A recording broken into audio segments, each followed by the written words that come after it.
Welcome to the Think Factory podcast. We got one question for you. What keeps you up at night?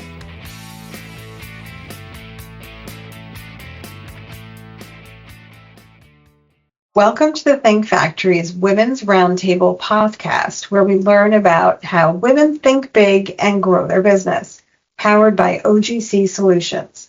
My name is Elka Bahal. I'm a partner with Outside General Counsel Solutions and the chair of our Corporate Immigration Services Group. I'm happy to be your host today. I am very pleased to have with me here Val Gonzalez, CFO of the Climate Reality Project. Welcome to the podcast, Val. Thank you. Thank you so much for having me. It's an honor for me to be chatting with you today.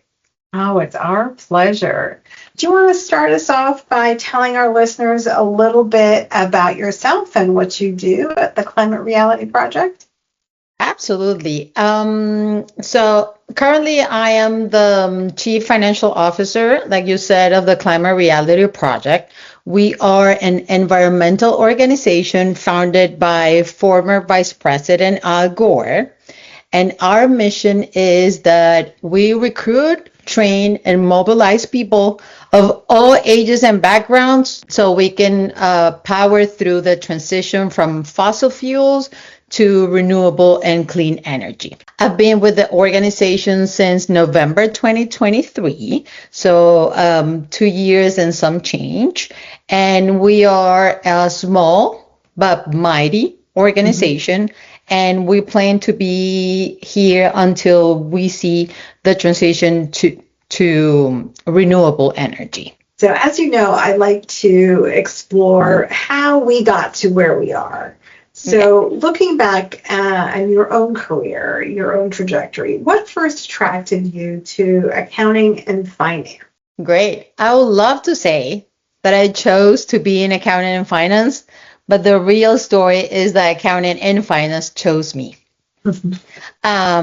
When after I graduated high school, I was looking for a job. I wanted to do something because in my country, I am from Venezuela, South America. You had to wait a little bit after you graduate for the first semester in college. So I was looking for a job, and then my father offered me a job in the accounting department at the family business. It did not sound too appealing to me because I wanted to have a fun job, and I thought accounting was not fun enough for 16 years old. But he made me an offer that I couldn't reject. So I joined the family business in the accounting department, and then I never left accounting.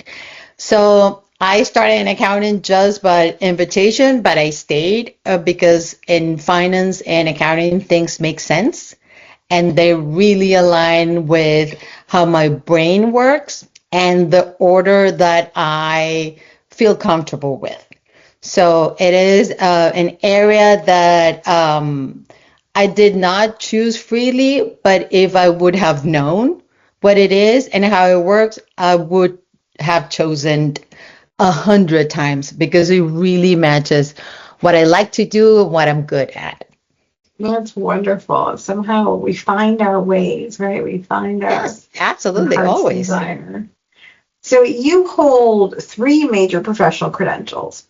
Tell me a little bit about each one of those and what motivated you to pursue each one. Because, between us, most people would take that CPA and then they'd be happy with that. Yeah, absolutely. So the first one, which was the CPA, I took it to increase the credibility in the industry and to kind of level up to a standard that was respectable and well known in the area. Then when I started learning and applying what I learned in my roles in organizations, I realized that the CPA would bring me one of the areas that I was applying influence to. So the rest of the licenses, the internal auditor license and the fraud examiner license come from more curiosity than ambition. In reality, in the role that I was performing, I wanted to understand the full picture of my role. Not only how money moves and gets accounted and reported, but also how systems break and how trust gets either broken or protected.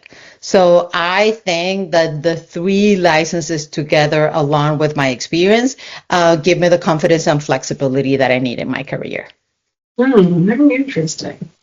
Can you describe some key transitions or even pivotal moments in your career that helped shape your leadership path and led you toward the executive role you're in now? Absolutely. I think the biggest shift, I would identify two shifts important in my career. The main one, or the first one, was when I moved from an individual contributor to a leader of a team. It was moving from doing the work myself to leading others through it. At that point, I quickly understood that it was more now, it was not about being right, but being helpful. It was not about finishing fast and accomplishing more things, but just supporting people so they could do their things faster, more accurate, and building a team while doing it. So it is completely different when you are just you and your work, than when it is the work, but also the people that are doing the work. They're all your responsibility. So that was a big shift. And then the second one will be working globally. When I started working for organizations with a global impact, I realized that what I knew needed to be supplemented with a lot of listening skills and awareness, because I needed to listen to what was asked from me at different specific areas from the world, from around the world, so I can actually apply what I knew from a technical perspective, from an experience perspective, to the reality that I was working and interacting with. So that was the second biggest shift on my career, was when I switched from only domestic work to international work. Very interesting. Yeah, I can see how that shift from the doing to the leading is a really significant change for many people. So as someone who now works globally and has worked in those roles, how do you navigate that transition from the traditional finance role where you're doing to now being more focused on strategic leadership? Did you find you needed to exercise different muscles, if you were, learn different skills? 100%. And I love your example about the muscles, because it's all what I've learned in my career. The more, as much as technical skills can I get, the most important muscle that I need to keep exercising is the flexibility and adaptability.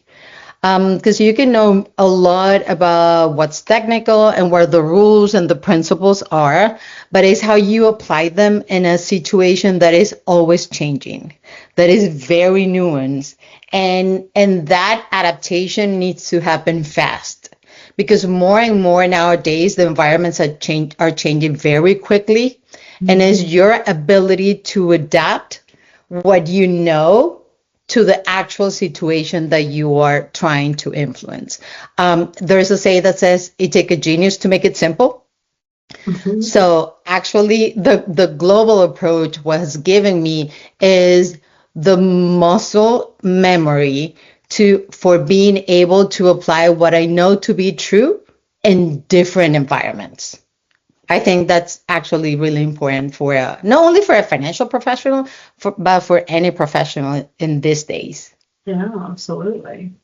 What are some of the biggest challenges you faced in your career, whether technical, organizational, personal, and how did you overcome them? Personal, I would say that the biggest challenge is at the beginning, I thought that I needed to be the best to build my credibility. And the more you learn and the more you do, now I understand that I only need to be the best at getting better.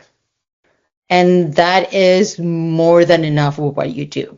And what the reason why I feel like it was a challenge is in the beginning of my career, I thought, oh, I need to keep learning. I need to keep doing, I need to keep collecting licenses so I can finally be better or the best. Now I know that I just need to be myself and do what I know. And the only thing, like I said, is you need to be the best at getting better. There's always a lot more to do. I love that. And what would you say differentiates a good finance leader from a great one, especially in your type of environment?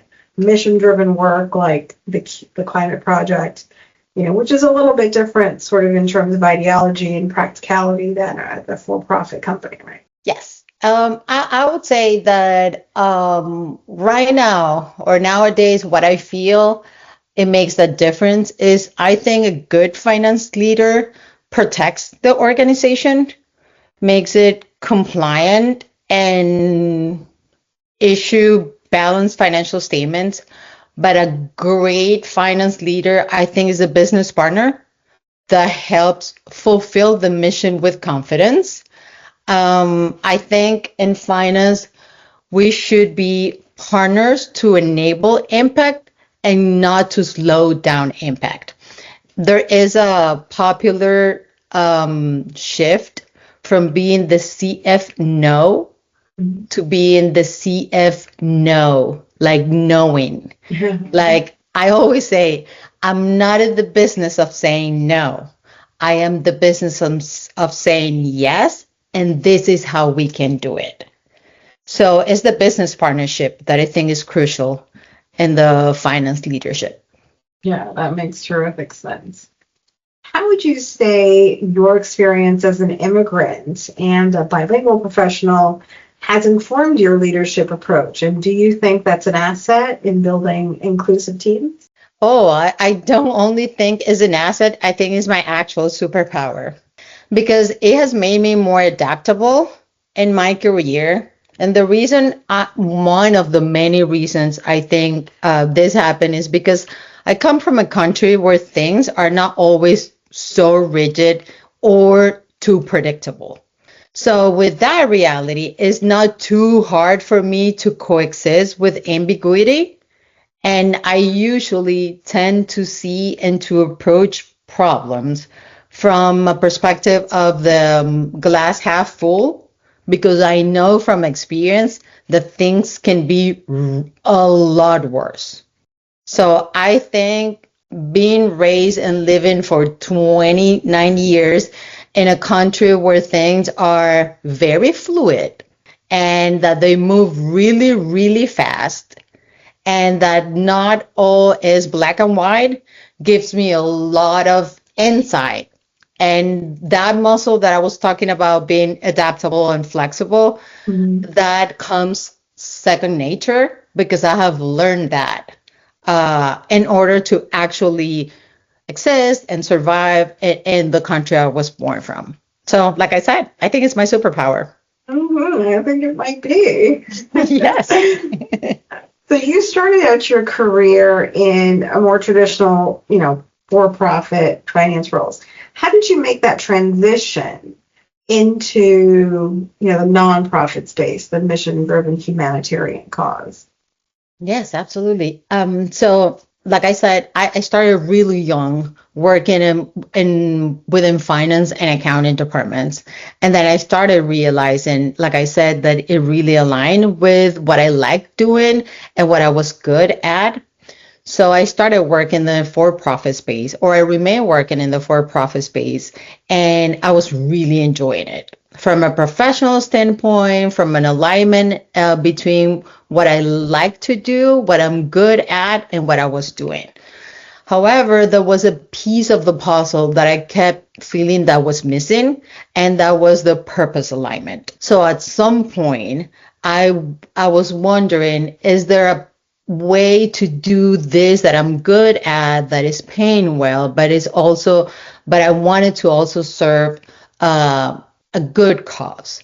And then I realized, yes, there's a way, and it's called nonprofit. So I wanted my work to line up more with my values. And then that's the reason why I joined the nonprofit space. But then after joining, I realized how usually mission-driven organizations struggle without strong financial leadership. So I said, oh, there's not only a niche for it. My skills are actually much needed and are important to actually fulfill missions I care about. So since I started in nonprofit, I have had the pleasure to work for missions that are very close to my heart and my purpose. I love that. I love that when everything aligns. Yes. What first sparked your interest in the Climate Reality Project? Was it a specific moment or experience or passion that drew you to its mission?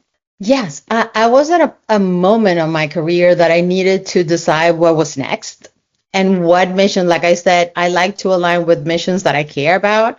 And I was deciding what mission felt relevant and current.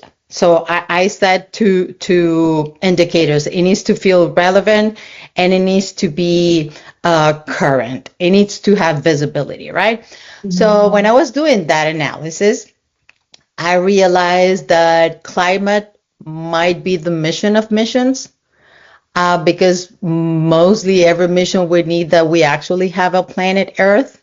And then I was like, oh, that could be the mission, one of the missions that I could join, that it will be important and it will feel relevant enough.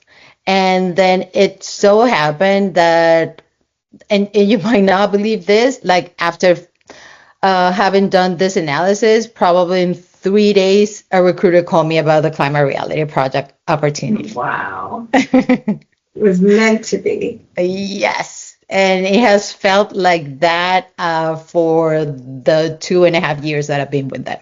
That's wonderful. Now, in your role as CFO, how do you support the organization's mission? And what are the responsibilities you have that help drive that? Yes, my main duty is to be a business partner for the organization and everything that includes and means. It would mean aligning resources with mission priorities, and it's mostly understanding what is that we need to accomplish and how could I be a support system for that. Of course, there are the regular duties and tasks of a finance department, like having clean audits, and issuing financial statement and forecasting and financial planning and financial strategy. But the way I summarize all of this is I'm the main business partner of my organization. And what have you learned about financial sustainability? And what do you think would surprise people about learning about that? Financial sustainability, the way I see it now is sustainability is thought as retaining results over time. So it feels like something that will happen in the future. But the way I see financial sustainability is similar to the way I see environmental sustainability and any sustainability. It is that it's actually accomplished on a day-to-day basis. Mm-hmm. You are sustainable today, and then you're sustainable today and tomorrow. And then you keep adding more time and more days. And that's how you're going to be financial sustainable or environmental sustainable. So it's, yes, one day at a time, but it's the sum of many days where your aim, your goal is to be sustainable. Not every single day you're going to achieve it, mm-hmm. but it's the goal of doing things that are aimed to be sustainable. That's what at the end results in sustainability. I'm turning our focus a little bit towards leadership, being in a leadership role and leadership styles. Obviously, different people have different leadership styles and ways that they run their departments, the way they interact with staff. Based on your experience and maybe your experimentation in your leadership roles, what would you say are 3 critical traits that you believe are essential for effective leadership in the workplace today? I would say empathy Clarity and flexibility. And then I can explain why. Please.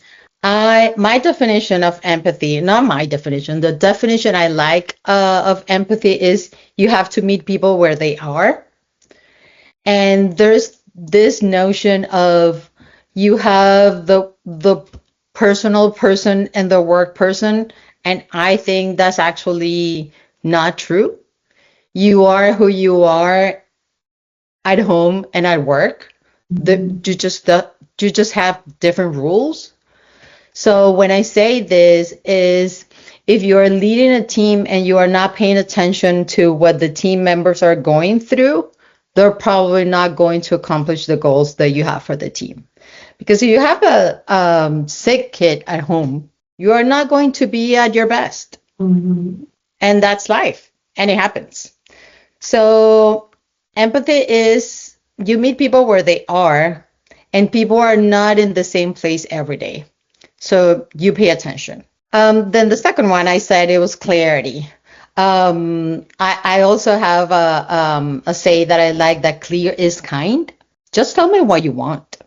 Mm-hmm. And let's just align and what success look like in a clear, simple way. I'm a fan of making things simple. So simple and clear gets the job done. And then the third one will be flexibility for all the reasons that I already mentioned. Mm-hmm. I think a leader must be ready to pivot when needed. So true. Excellent points. I love all of those key traits. And I agree with you. I do see those as key traits in all the impressive women leaders that I interview, such as yourself. Thank you. What advice would you give to younger women who are emerging leaders or looking to cultivate themselves into leaders, trying to make an impact, trying to find their own voice? Any advice you have to share? Absolutely. I have many because this is a theme that actually interests me a lot. So I would say about finding your voice. You don't have to look that much because you already have a voice. And it has to be yours. So I think we have made to believe that we need to find a voice. And what we need is to realize that we already have one. And there are multiple millions of voices allowed in leadership. You don't have to talk like someone else to be heard. You just need to trust that your voice is strong enough and that you have something to say. And then the second part of that will be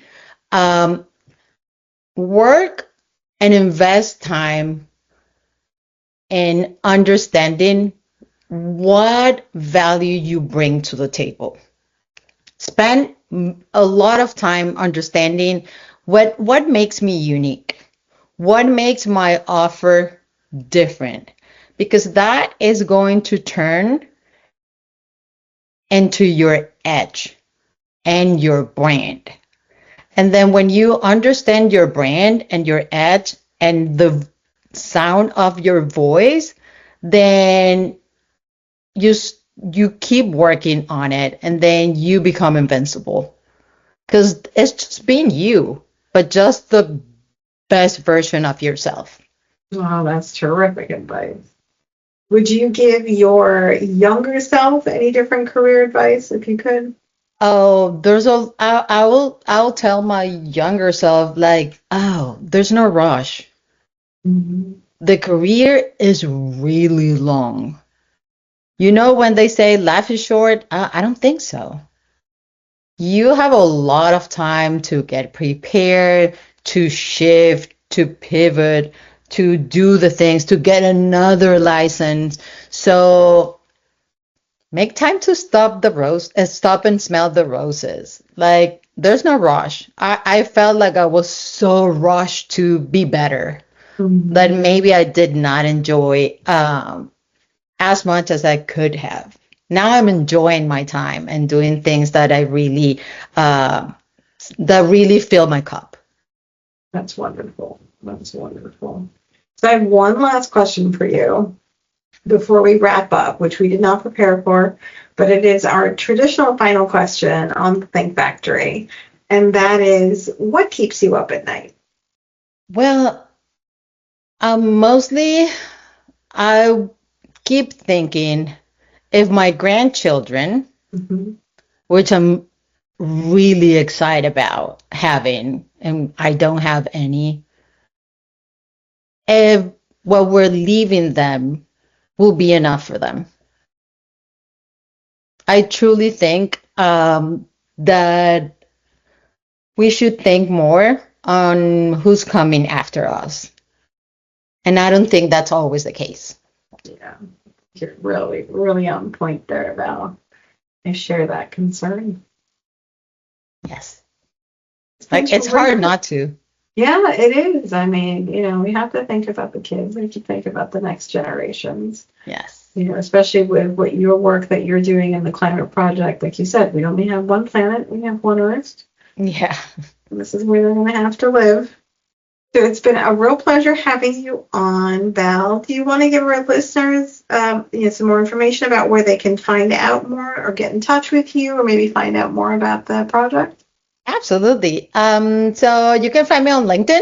To just put Val Gonzalez and you will find me. And then even more important, you can find the Climate Reality Project in our website, theclimaterealityproject.org, or in social media. One very exciting thing that I want to share is that this year is our 20th anniversary, and there are a lot of opportunities to get involved with us. You can go to our website, take a digital action. You can join one of our trainings, which is our programmatic signature activity.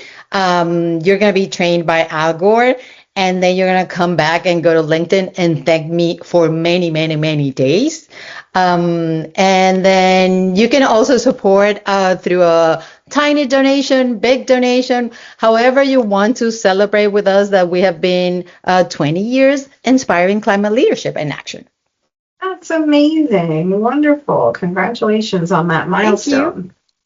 Thank you all for tuning in. This has been the Think Factory's Women's Roundtable podcast. This is Alka Bahal signing off. Until next time.